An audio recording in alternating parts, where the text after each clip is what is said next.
是从善坊的云岗。蓝方出了名的花头登徒子，欺骗祸害了无数的少女和少妇。前几日，刚有个女子因与他暗结珠胎而自缢，一看，今天他的尸首就现身在城外了。又是买凶杀人了。这个月第3起了。肯定是自缢女子的父母，或者是婆家干的，他们买的凶，抓来问问便是了。证据证人全无，现在这个尸首只能是证明买凶杀人。哎呀，怪不得别人。你看，就这么轻易就把仇报了，所以人现在宁愿花点钱找人摆平恩怨。不过这些死人也都不无辜。说这个杀人凶手是谁呢？看这个杀人的手段老辣凶残，感觉是像出自同一个人之手啊。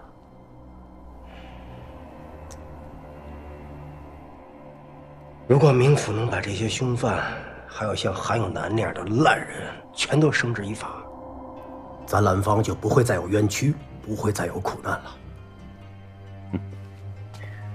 不再有冤屈，不再有苦难，那是极乐世界，那就不是蓝风。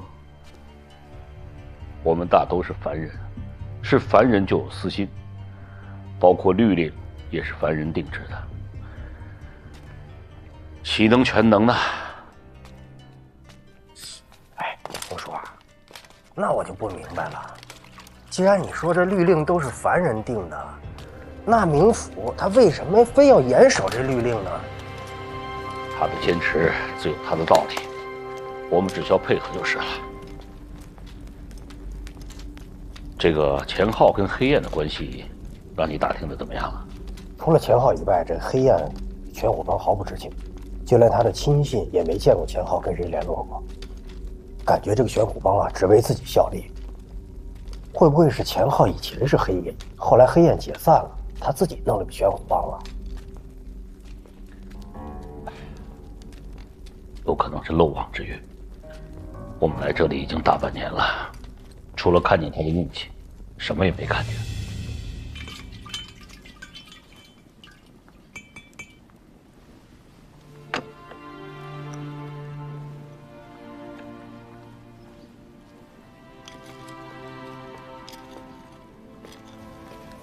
那3天前查了没有？那么大一笔钱是谁、何时送去金家的？这些细节，也许会有些发现了。我明知道小蕊是被韩永南所害，那真是根本就不识字。这文书，摆明了是被迫无奈。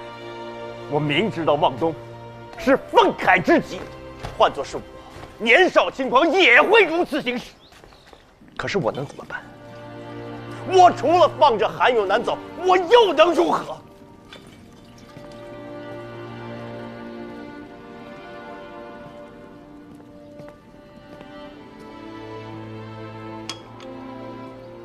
这世上，没有谁有权利剥夺他人的生命。韩永南没有，反之亦然。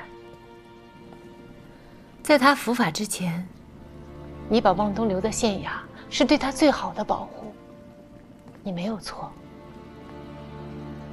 我想这个案子假以时日，你就会有结论的。倒是这几宗，你看看，我怕你会有疏漏。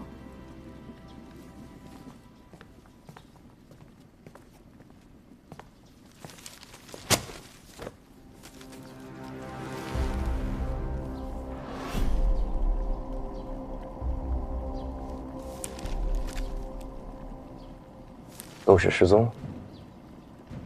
这些失踪的人口、年龄、性别、失踪时间，都无规律可循。但你仔细看看他们的户籍，皆是兰芳城郊银矿附近的村落。流水，金家也在那里。这些村落因为银矿，近些年粮食绝收，土地寸草不生。会不会是为了活命，所以脱离了户籍呢？就算是逃籍，我也会追查清楚。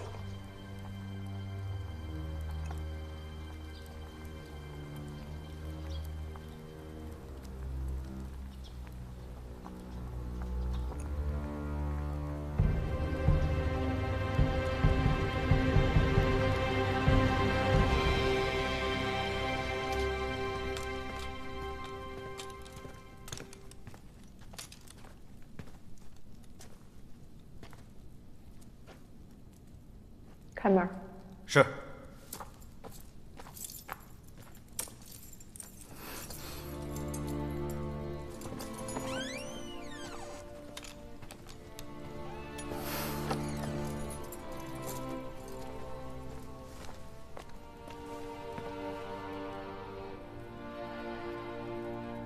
饿不饿？吃点。别瞪我了，眼珠子快掉出来了。狗官，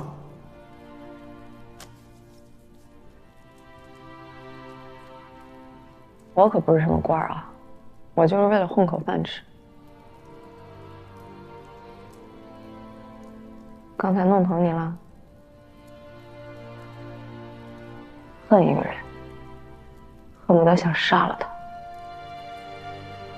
那你真的杀了他？你把这饼吃了，我告诉你。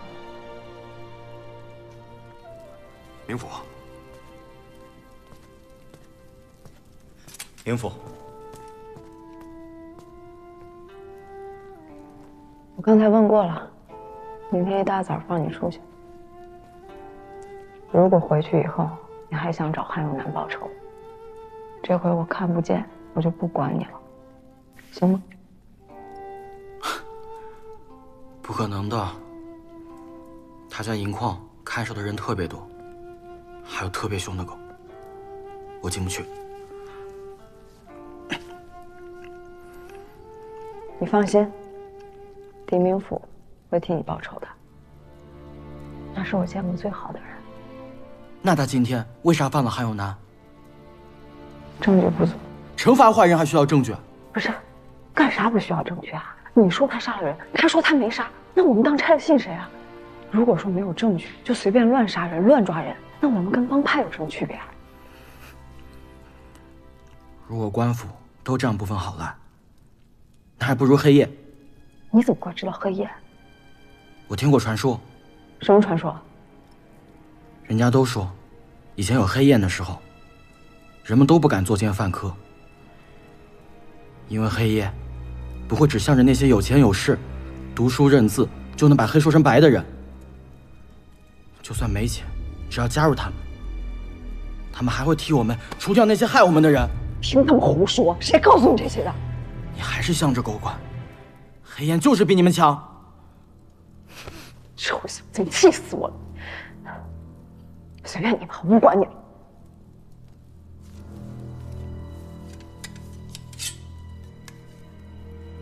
说，二荣，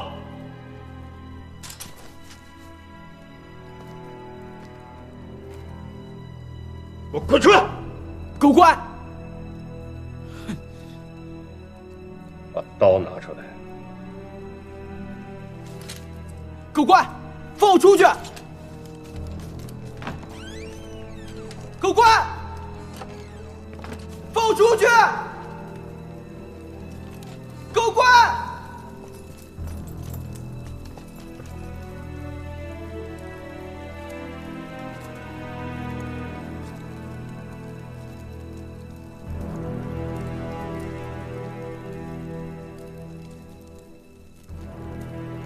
赶我干什么？要罚请便。我就是不服气，凭什么呀？啊，凭什么永远是好人吃便？凭什么你今天那么窝囊？你面对韩永南，你一句话都说不出来。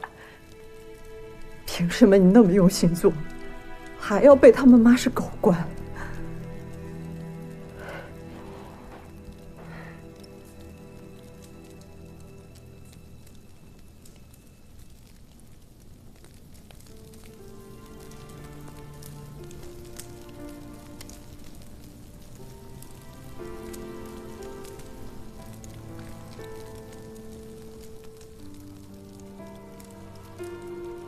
鉴于你能说出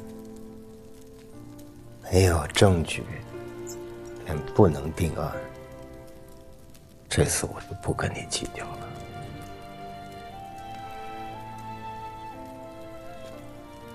明日把他放了吧。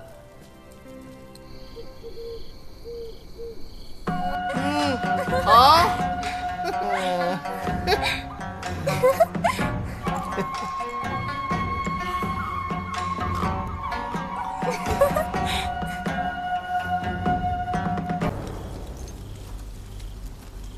你打算如何处置我们？再编织一个偷马越境的理由，杀了，吊起来吗？你是朝廷命官，杀了你，是要被处以凌迟极刑的。你懂大唐律令？正是因为我懂，我才会杀了霍怀礼。周长义，你的长官霍怀礼虐杀了阿弟周长勇，所以你杀了他，煽动暴乱，以下犯上，冒名顶替。论律，够你死好几回了。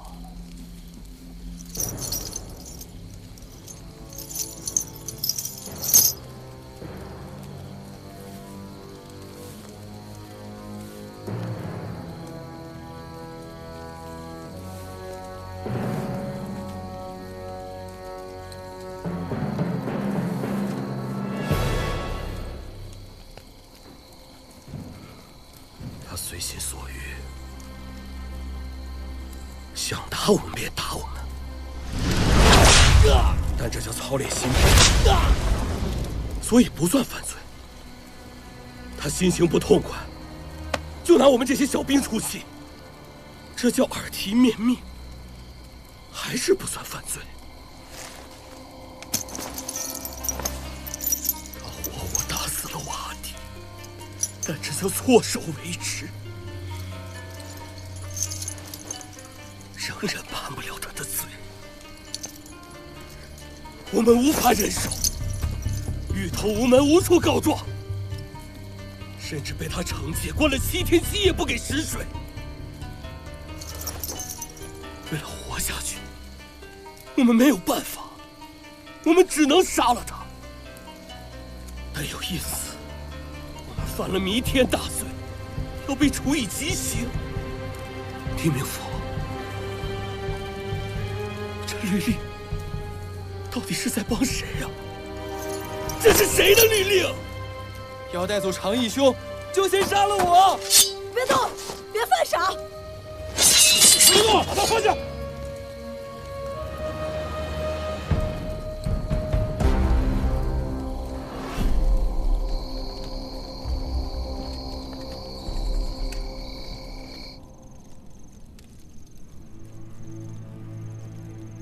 他们就是想活命，他们有什么错？那个霍怀礼他就是该死！我告诉你，我要是在这儿当兵，我也会这么干。你说话呀！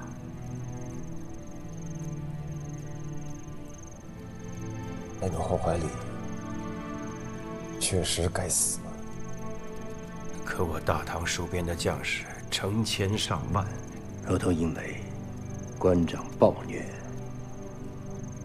便由着自己的性子哗变，杀死官长，那我大唐的繁盛安定便会荡然无存。你说，到了那个时候，我们又该怎么办？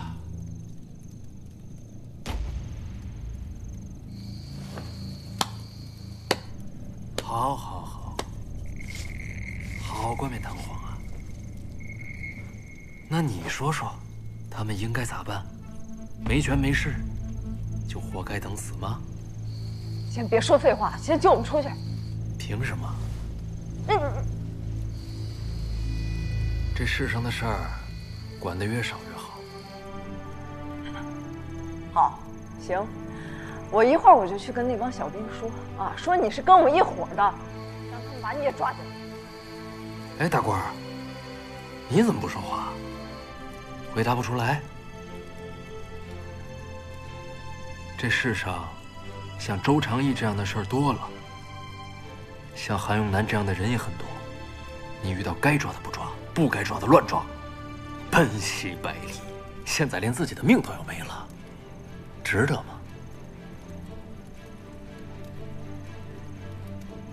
周长义煽动哗变，杀害关长，该死！韩永南奸淫幼女，触犯大唐律令，同样该死。我狄仁杰是朝廷命官，我必须这么做。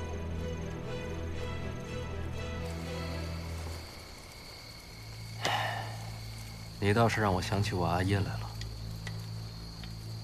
他是得了热病死的，我倒希望他是被什么人杀死的，这样我好有个仇人，可以千里寻仇，杀了他泄愤，心里会好受些。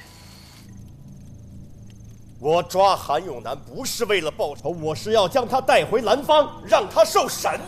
是，抓回的是你的县衙，审判他、处死他的也是你，有什么分别？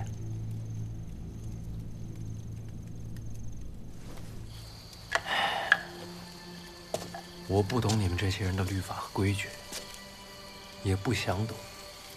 但是我知道人无论高低贵贱，在这副皮囊之下都是野兽。只不过有凶悍跋扈的，也有任人宰割的。韩永南在兰芳是只豺狗，龇牙咧嘴。到了这儿，连只老鼠都算不上，随时就会被人撕碎。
你要干什么？啊！我警告你啊，杀了冥府可是要凌迟处死的。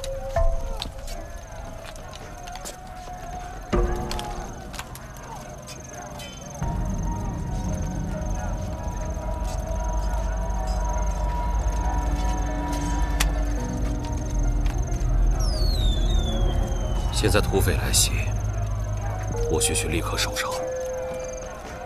你们快走，别再回来了。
你先可以去报告军府，但这暴乱、杀死霍怀里之事，是我一人所为，与他人无关。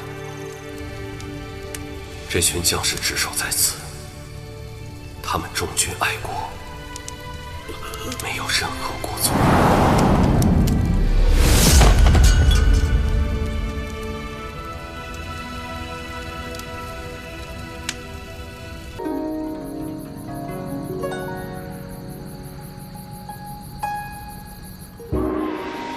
陛下，这千年太岁乃是突厥可汗的长子阿史那都进献，臣弟借花献佛，恭祝陛下万岁，龙体圣安。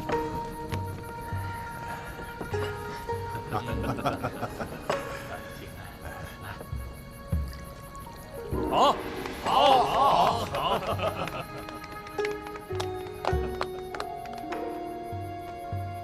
这样的宴席着实让人烦闷。你大可不必来。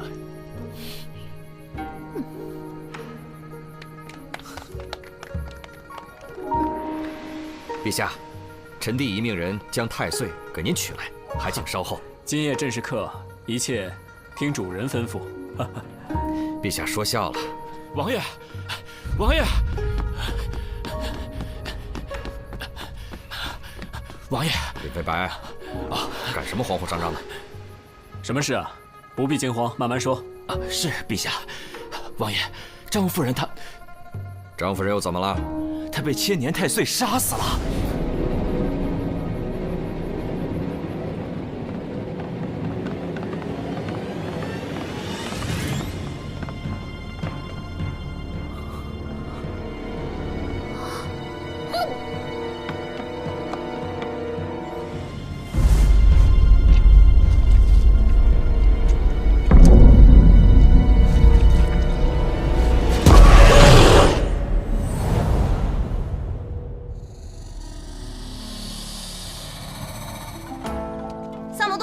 来了来了，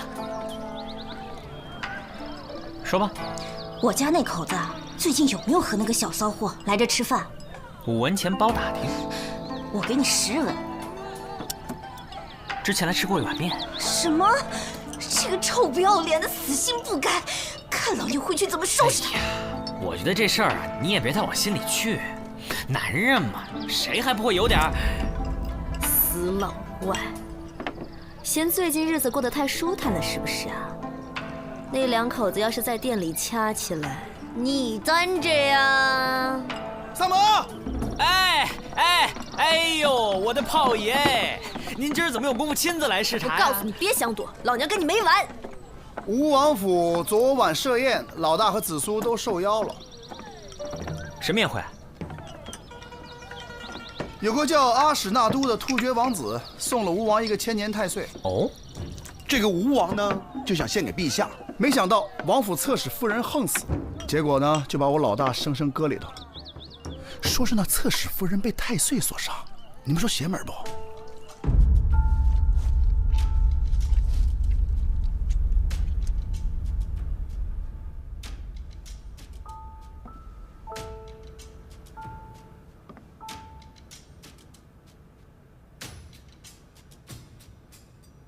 李少卿，你能替本王查案吗？只能劳烦王爷派人盯紧每一个赴宴之人，因为能在王府中自由走动、不受约束的人，都有可能是凶手。去，照办。是。王爷，阿史那都已派人严加看管。王爷，王爷，臣妾早就跟你说过，那是邪灵之物，根本不是什么灵丹妙药。送王妃回别院。王爷，王爷，阿史那都为何向本王进献太岁？别以为本王不知道。王爷，臣妾是冤枉的。带他下去。相信臣妾。带他走。王爷。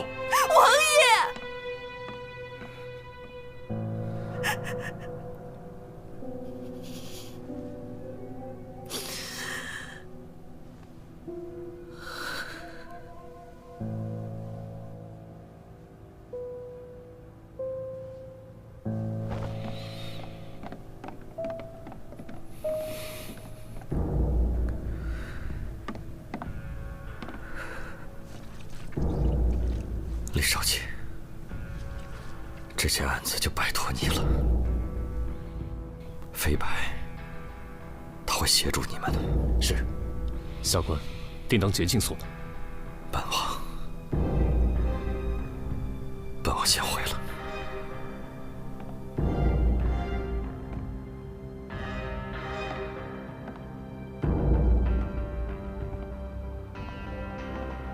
李少卿，这个库房四面都没有窗户，我们派了4个仆人把守，2个时辰换一次。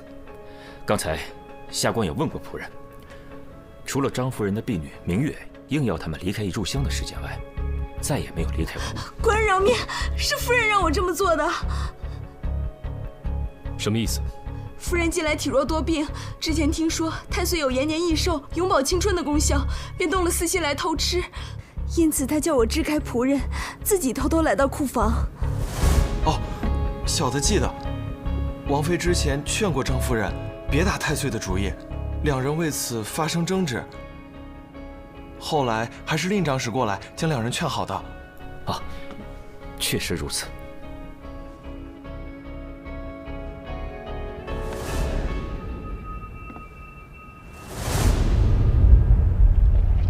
保护好现场，将尸体送往大理寺。啊，是。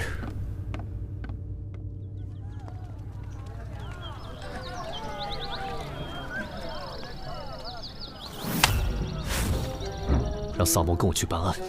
他是你大理寺的人，还是我凡社的人？反正你店里生意也不怎么好。哪只眼睛看见我店里生意不好啊？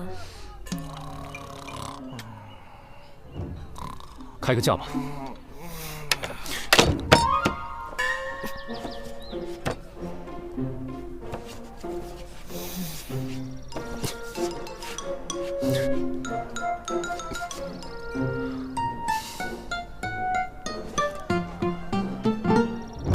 我这个月的俸禄已经花完了，等这个月过了再付款。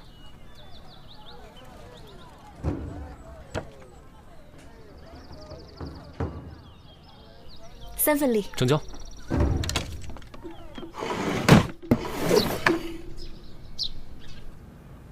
哟，大仵作，吃饭呢？一块儿吃啊。行吧。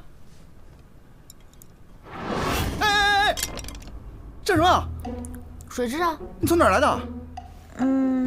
从张夫人鼻子和下体取出来的。要不要加点酱汁当刺身吃？谭少爷，你现在口味越来越重啊。那个，对了，那个尸体验的怎么样了？老大问。我已经验过了，死亡时间是在昨晚的戌时左右。死因呢？应该是被击晕之后，大量的水蛭同时叮咬，造成失血过多而亡的。从这个创面的数量上来看，应该有上千条之多。但是，这些水蛭有点奇怪，叮咬的都是血脉密布之处。哦，这些小家伙还挺凶残啊！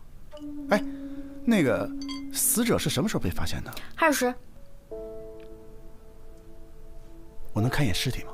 随便。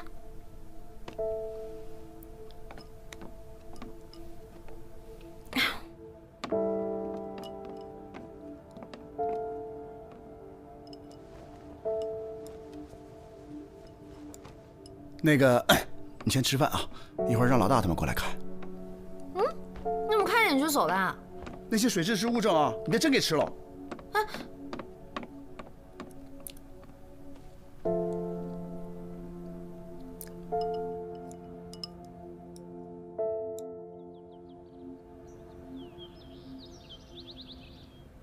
王爷，听说当天宴会开始前，您与令长史独处了1个时辰。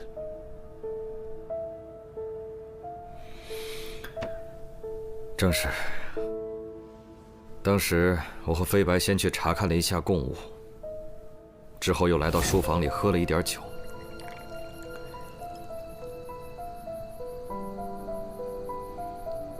谁知道本王困意上来，便让飞白看着时辰，小憩了1刻钟。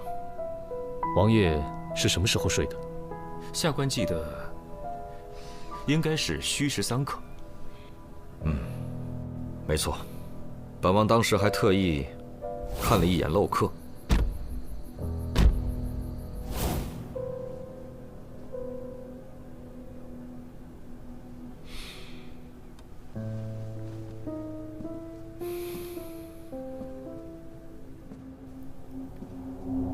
此事还烦请李少卿不要在朝中宣扬。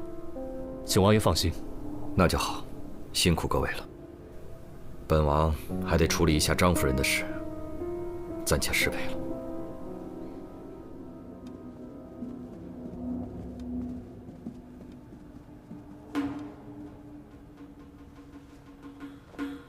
吴王点儿真背啊！你看这吴王呢，年轻的时候就死过2妾，这人呐有权有势有啥用呢？所以，废话那么多。听说现在嫌疑最大的是王妃，有杀人动机吗？没错，她是外域人，遇刺的大婚。自从侧妃张夫人入了王府后，深得宠幸，此后王妃便一直幽居在流霞别院。与其说别院，倒不如称其为冷宫，更为确切。那咱便去会会这个被打入冷宫之人。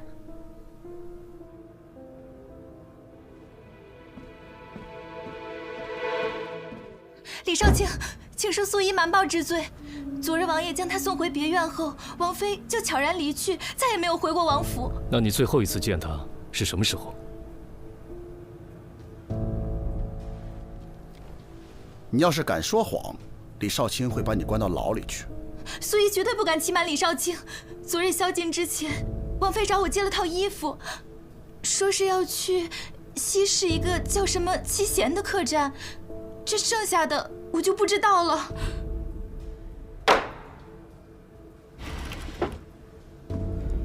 那女子和一个突厥男人在房中大吵大闹，折腾了1晚上。之后他们2人还出去过吗？那个女子争执过后就独自离开了，那个突厥人好像叫阿史那都。我求你不要再缠着我了。袁叔，我这就带你回突厥。我们已经不可能了。你肯定有难言之隐，你告诉我。没有，我已为人父。阿史那都，你别再逼我了，这不是爱，是占有欲。可是我爱你啊！我就听到这些。有发现吗？没什么有用的东西留下。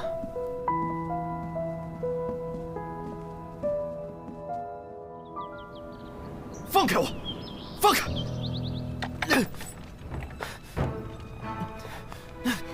本王是被冤枉的。本王没有杀人。没问你话的时候不能开口。案发后，王妃换了婢女的衣服前去找过你。没错。她为何要去找你？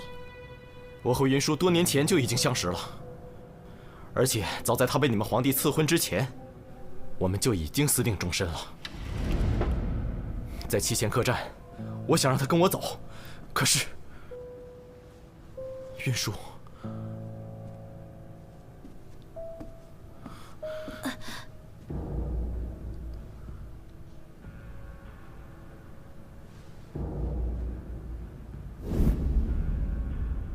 那日王妃去过七贤客栈后就失踪了，你知道她在哪里吗？她不见了。难道不是你伙同王妃一起杀了张夫人吗？那个什么张夫人，我见都没见过，我为什么要杀她？这次来大唐，我只不过想把云舒带走而已。你们一定要找到云舒，求你们了，求你们。把他压下去吧。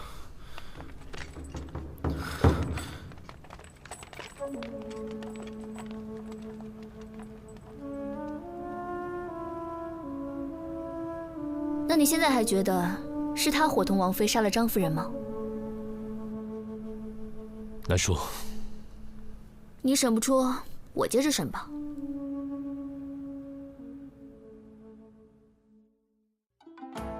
彼黍离离，必稷之苗。彼黍离离，必稷之苗。行迈靡靡，忠心摇摇。行迈靡靡，忠心摇摇。知我者，为我心忧；不知我者，为我何求？你们回来啦！李治，你认识了这么好的朋友，应该早点介绍来认识认识嘛。李少卿，看人家多有礼貌。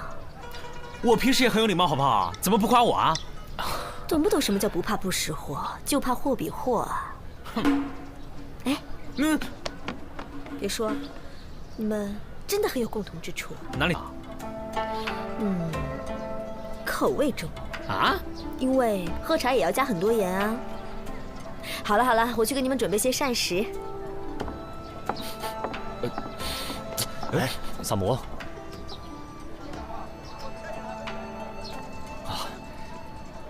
李少卿，你这个香囊戴很久了吗？萨摩，令长史，那个萨摩多罗有点奇怪的癖好，见谅啊。你这个香囊哪来的？这个香囊是我在西市胡商那儿胡乱买的。这个里面的药物可招虫子了，建议你不要再带了。是吗？来给我。哎呀，难怪我最近老招虫子。令长史，你是查到什么了吗？啊，回李少卿，飞白从素衣口中得知，王妃有一个腰坠，一直舍不得离身，但如今却留在了梳妆台里。此事略有蹊跷。这玉坠有什么来历？玉坠是王妃出阁之前便有的，花纹特别。有什么特别啊？啊，一看便是突厥之物，而且阿史那都也有一个。令长史跟突厥王子关系很好吗？啊，我二人此前算是点头之交。他被捕之后，吉隆可汗震怒，派10万大军驻扎我边境，逼大唐交人。倘若不交出突厥王子，他们便要派兵南下。这案子再不破，恐怕两国交战在所难免啊！萨摩，我们一起重回命案现场。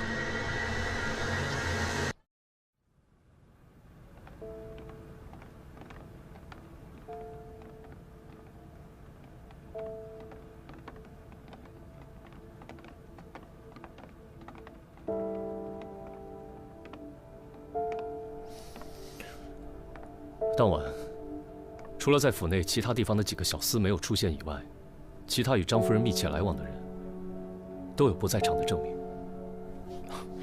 李少卿，当晚值守的几个仆人都带过来了。你们几个一会儿好好回答几位官人的问题。是。当晚，除了张夫人的婢女明月叫你们出去，你们再也没离开过。是的。那天晚上可有什么异常？没有什么异常，只是确实听到了什么东西被打翻的声音。当时小人还以为进贼了呢。我们过去查看，发现对面杂物间的窗户破了个大洞。那张夫人是什么时候离开的？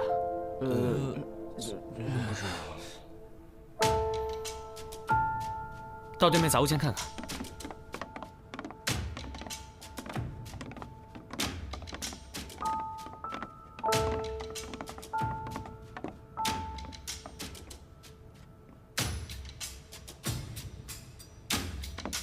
令长史，你带仆人先下去吧。李少卿有何吩咐，尽管唤我便是。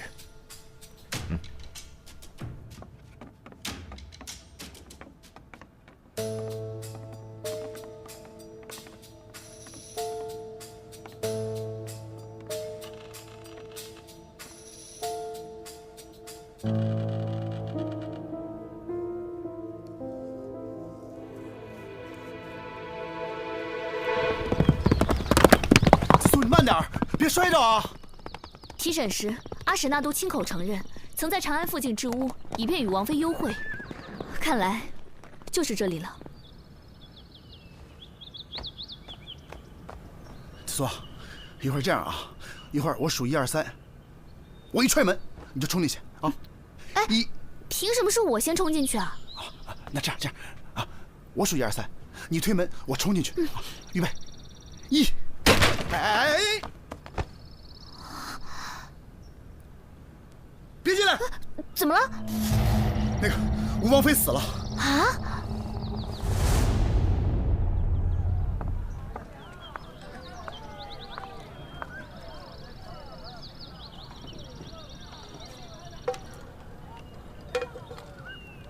去哪儿了？长安。紫苏和三炮托人带了个口信，说他们在一个叫什么的地方发现了吴王妃的尸体。有详细位置吗？地图。给我。这种钱你也赚？琳琳，难怪萨摩跟你一模一样。哎，我可只说了一句话，关我什么事啊？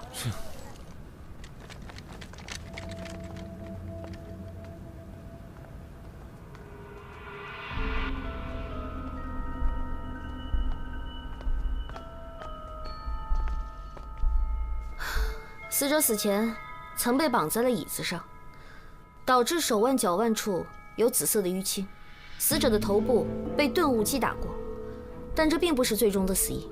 真正的死因应该是肺部的那一刀，刀口形状奇特，像是某种抑郁病人所致。能知道这个小屋的人，一定是对阿史那都和王妃都异常熟悉的人。能在吴王府中杀害张夫人，而又绑走王妃的，必定是对这2人十分熟悉的人。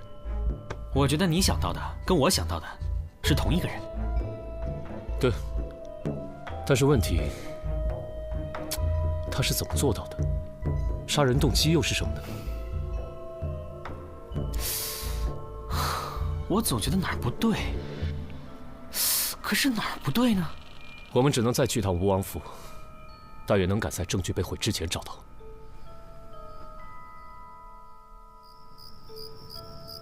当时他们2人就在这个房间里喝的酒。没错。中途可否有人离开过？并没有，除非他二人串通，制造假的不在场证明。哎，你们看，这吴王就是财大气粗啊，这镂刻都是用酒做的。喏。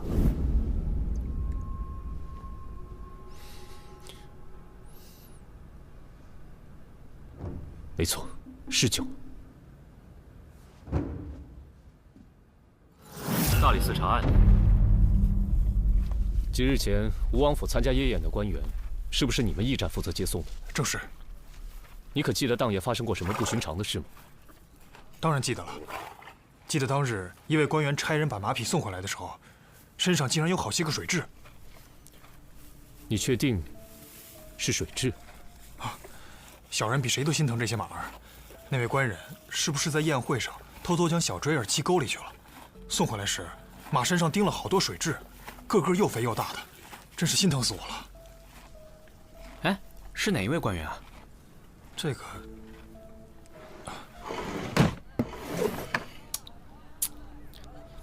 不是，老大，你们到底是发现什么了呀？这陛下给了3天的期限，马上就到了，咱咋还在这喝茶呀？如今，已经能破了他的不在场证明。杀人动机究竟是什么呢？这有什么是什么的呢？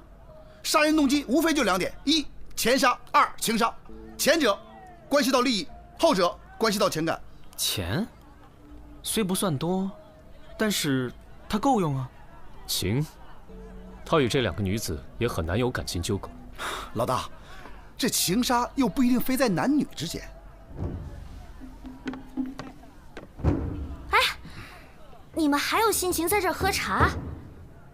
不是说给你们限制的时间已经到了吗？就这几天啊，突厥士兵已经袭击了一个小村子。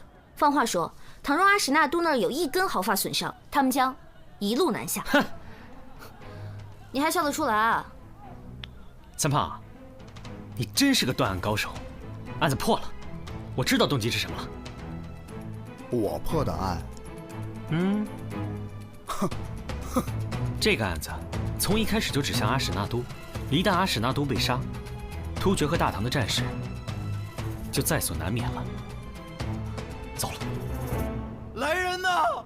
本王没杀过人，快放我出去！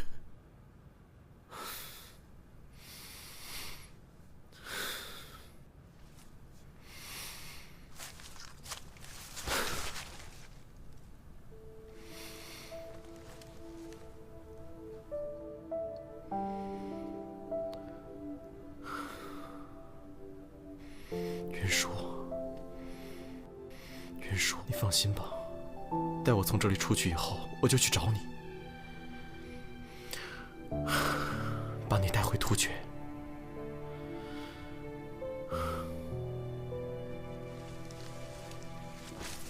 我们此生再也不分开了。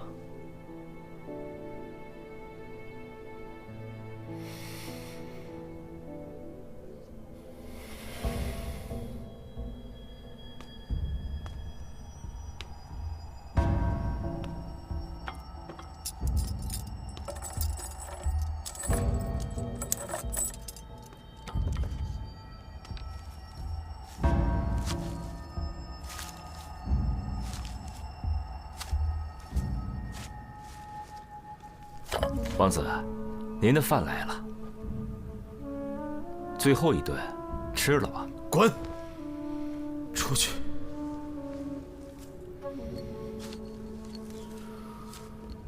那您喝点水吧。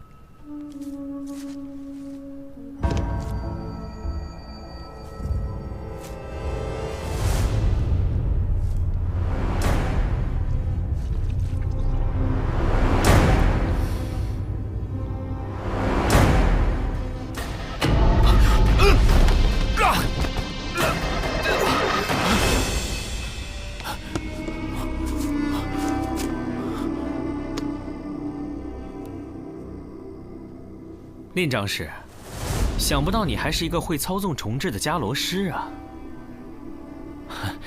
官人，小人不知道你在说什么。还演戏呢？被自己培育的水蛭吸血，感觉很爽吧？你口重，喝茶都放盐，就是为了抵御水蛭吧？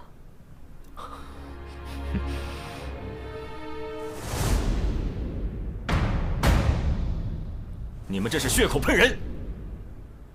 别忘了，夜宴当晚，下官可是有不在场证明的。在晚宴开始之前，王爷不是曾经小憩了1刻钟吗？1刻钟？吴王府的书房到仓房的路上，来回便不止1刻钟，我有何时间作案？把东西抬上来吧。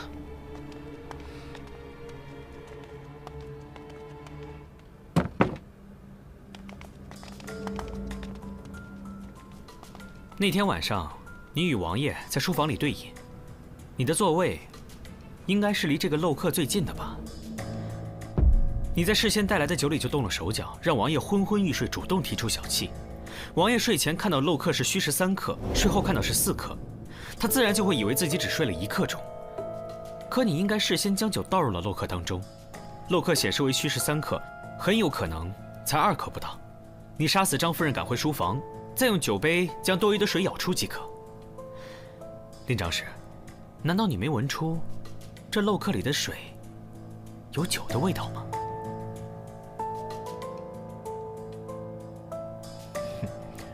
我不知道你在胡言乱语些什么。仓房对面的储物间里有个蜡烛制作的岩石机关，丝线的一头绑有重物，时间一到，蜡烛点燃丝线，重物自然就会将窗户打破。我曾经问过吴王妃的仆人，当时也是令长史告诉张夫人这个太岁的奇妙之处吧，而张夫人果然信以为真，以为吃了太岁，她就能够延年益寿，永葆青春。这是世间女子的贪念。你和张夫人约定好了作案的时间和步骤，你先去了对面的杂物间做好机关，然后张夫人命明月将看守支开后，你们便可以趁机潜入库房。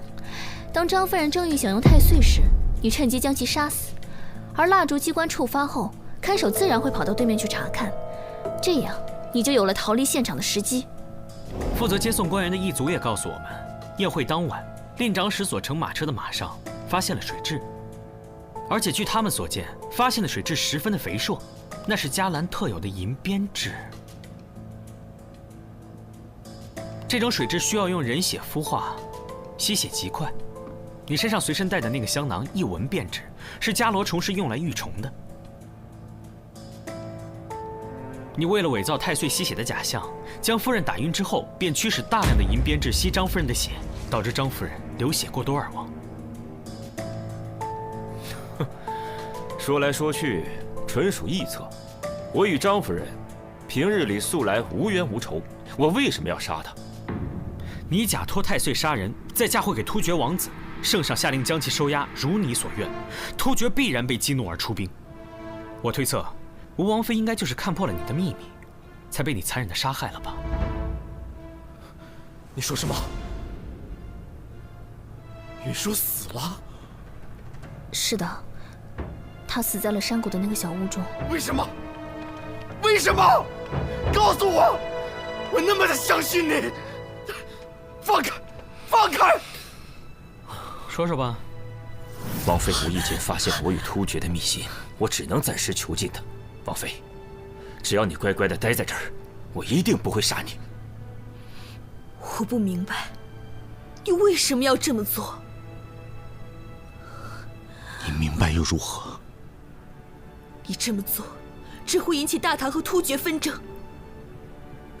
难道兵连祸结，白骨路易才是你真正想要的吗？长史，令长史，现在收手还来得及。你跟我说这些有何用？我本来就不是大唐的人。那我问你，张妍妍是你杀的吗？那是他自找的。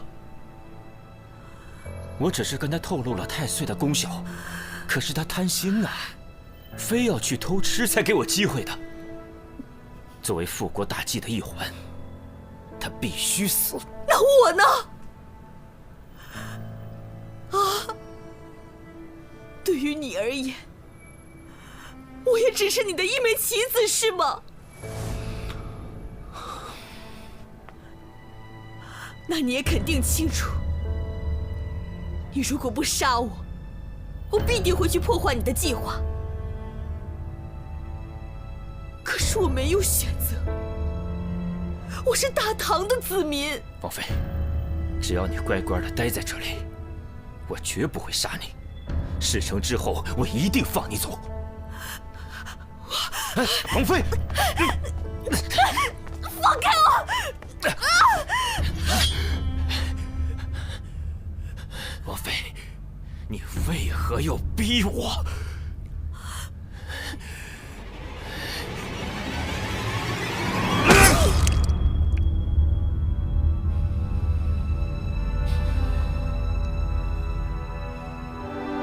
李飞白，你为什么要杀袁术？为什么？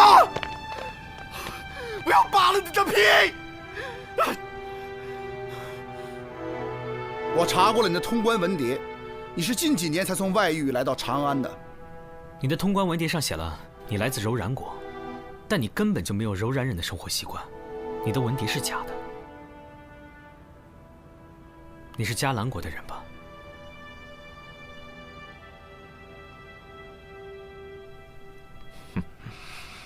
萨摩多罗，别忘了，你也是迦兰国的子民。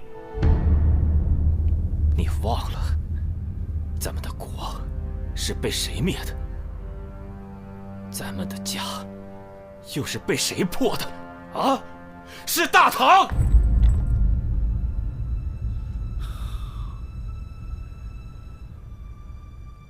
难道你就不想重建迦兰吗？没有国，我们一个个的全都是无主的游魂。唯一能让我活下去的动力，就是重新振兴迦兰国。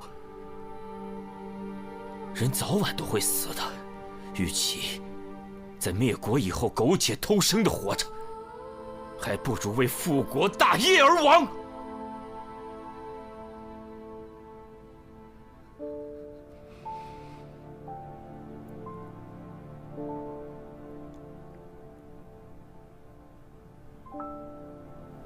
那我问你，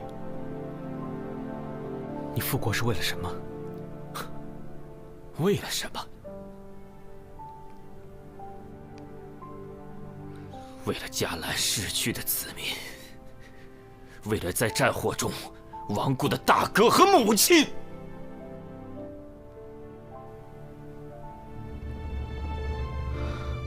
那你这不是复国，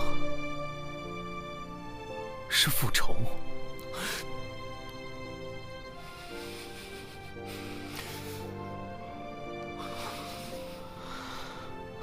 我还记得，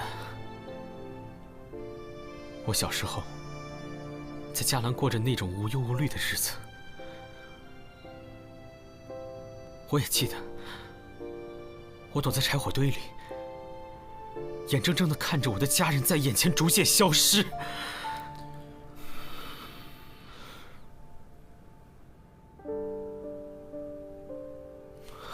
没有人会比我更痛，也没有人会比我更恨。我常常在想，难道我们因为我们心里的仇恨，难道我们因为我们所谓的复国，就要去杀掉别人的母亲和大哥吗？就要让更多的人成为像我一样的孤儿吗？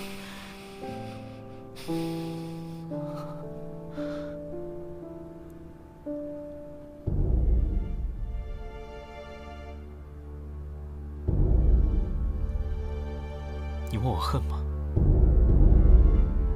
我当然恨，但是我更痛恨战争，痛恨一切打着国家名义残害无辜生命的行为。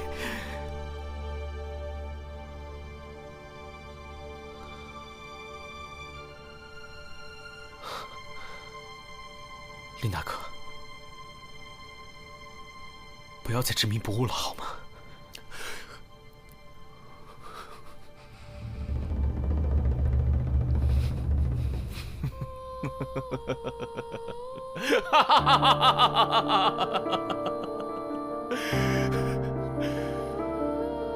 不知我者为我何求？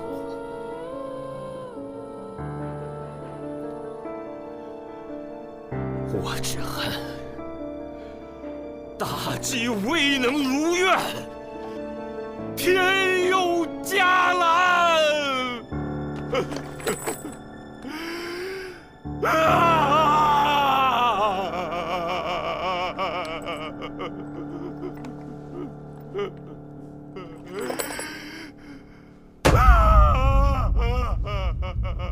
拉下去斩了！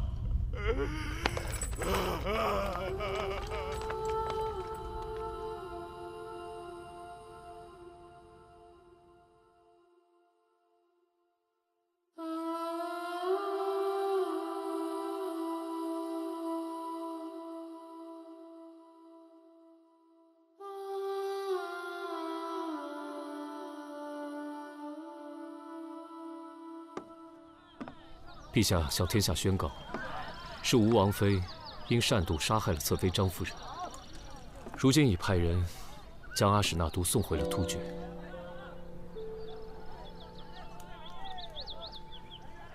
这个事儿就这样结了？也许这样才是最好的结果。也不知那些迦兰移民会不会受到迁怒。哎呀，这个国家早就已经覆灭了。双叶。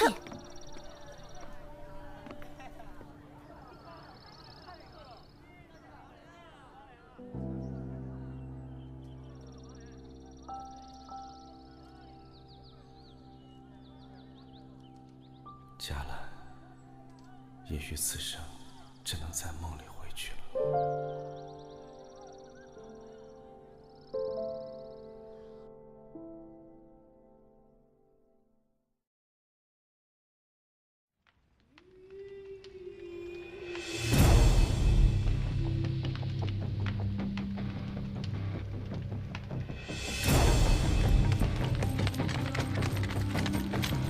启禀国师，令妃白折了，验明正身，即日处斩。这个案子还是萨摩破的。正是，若非他从中作梗，大唐和突厥已经开战，这个人必须处斩。愚蠢！萨摩是一颗棋子，没有他，复国大业不可能进展得如此顺利。此话怎讲？请国师明示。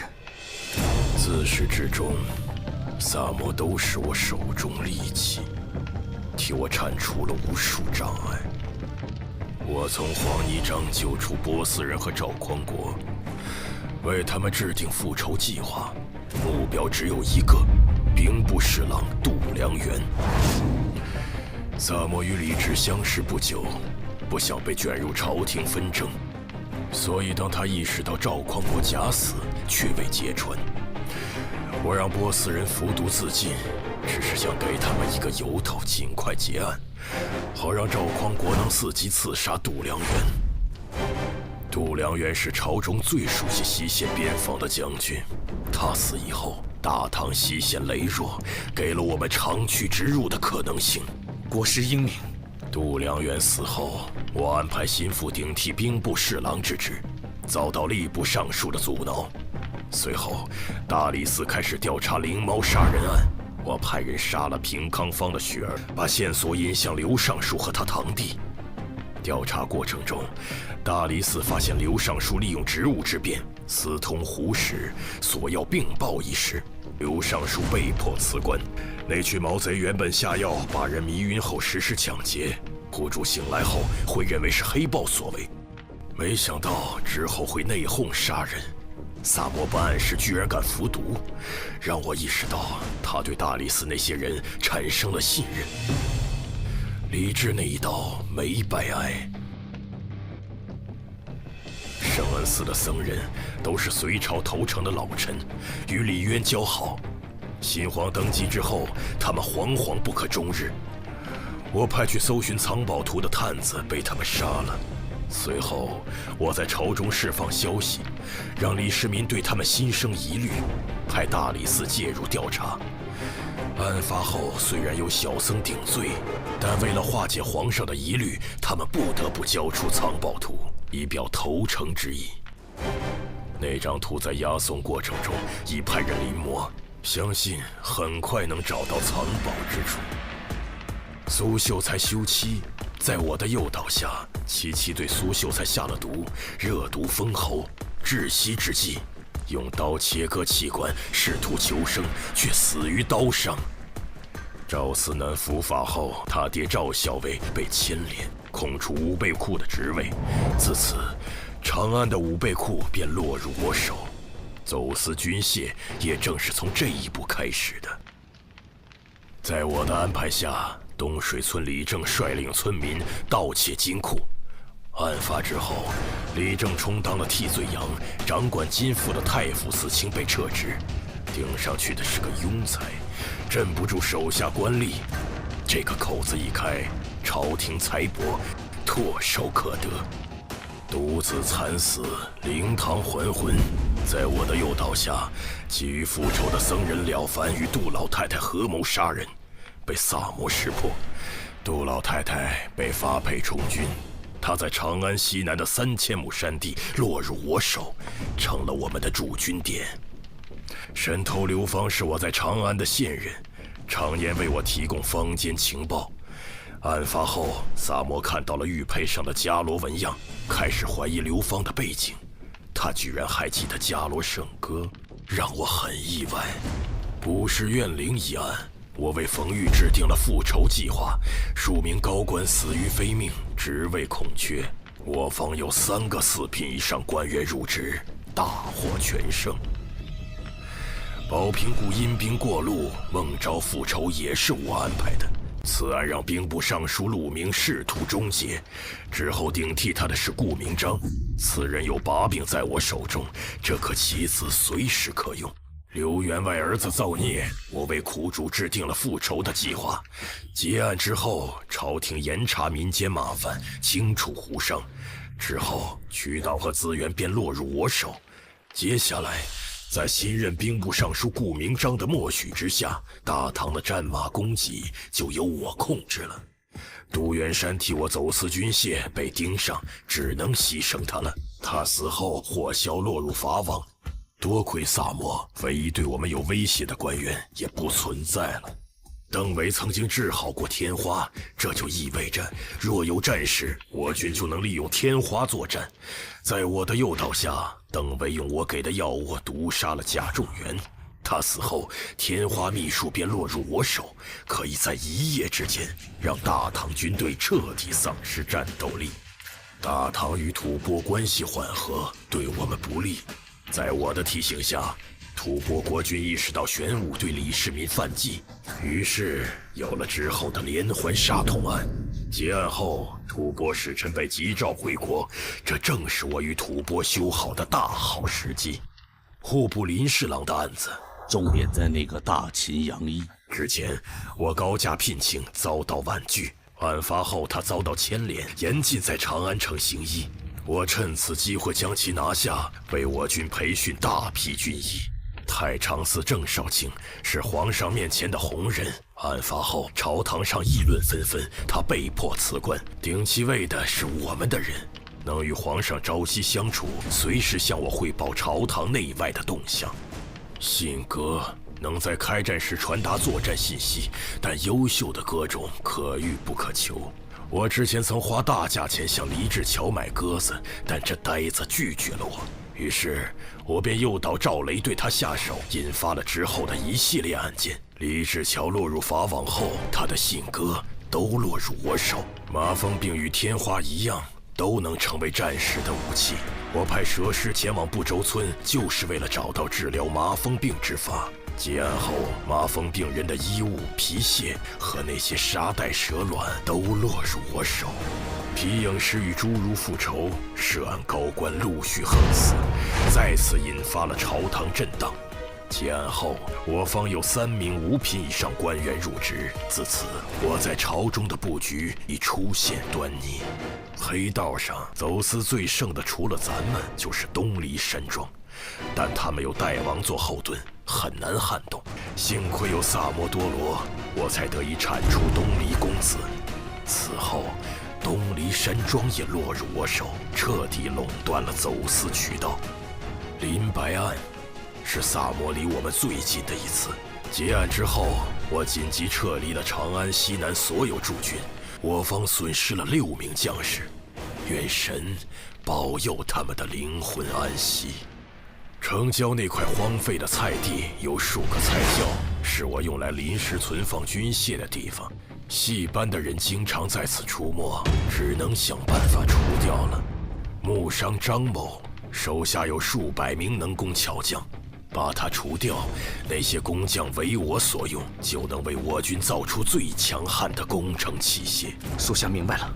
我安排令飞白做局，是想挑动大唐与突厥的战争，可惜败了。不过武王从此失势，也给我们腾出了不小的空间。可以说，这些案子在萨摩的协助下，为我方争取了最大利益。国师深谋远虑，属下佩服。只是萨摩天资过人，机敏狡慧，总有一天会意识到我们的存在。我做了这么多，就是在等待那一天的到来。毕竟，萨摩是伽罗的王子，也是我王唯一的血脉。灭国时，萨摩还小，不记事，只知道自己是伽蓝的子民。若能复国，继承大统的人也只有他。愿主神庇佑，让萨摩耶早日觉醒，燃起心中的清凉圣火。